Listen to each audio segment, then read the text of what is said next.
اور وہ وقت یاد کرو جب ابراہیم کو ان کے پروردگار نے کئی باتوں سے آزمایا اور انہوں نے وہ ساری باتیں کی۔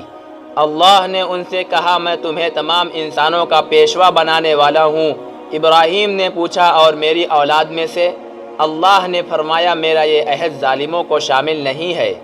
اور وہ وقت یاد کرو جب ہم نے بیت اللہ کو لوگوں کے لیے ایسی جگہ بنایا جس کی طرف وہ لوٹ لوٹ کر جائیں اور جو سراپا امن ہو، اور تم مقام ابراہیم کو نماز پڑھنے کی جگہ بنا لو۔ اور ہم نے ابراہیم اور اسماعیل کو یہ تاکید کی کہ تم دونوں میرے گھر کو ان لوگوں کے لیے پاک کرو جو یہاں طواف کریں اور اعتکاف میں بیٹھیں اور رکوع اور سجدہ بجا لائیں۔ اور وہ وقت بھی یاد کرو جب ابراہیم نے کہا تھا کہ اے میرے پروردگار، اس کو ایک پرامن شہر بنا دیجئے اور اس کے باشندوں میں سے جو اللہ اور یوم آخرت پر ایمان لائیں انہیں قسم قسم کے پھلوں سے رزق عطا فرمائیے۔ اللہ نے کہا اور جو کفر اختیار کرے گا اس کو بھی میں کچھ عرصے کے لیے لطف اٹھانے کا موقع دوں گا، مگر پھر اسے دوزخ کے عذاب کی طرف کھینچ لاؤں گا اور وہ بدترین ٹھکانہ ہے۔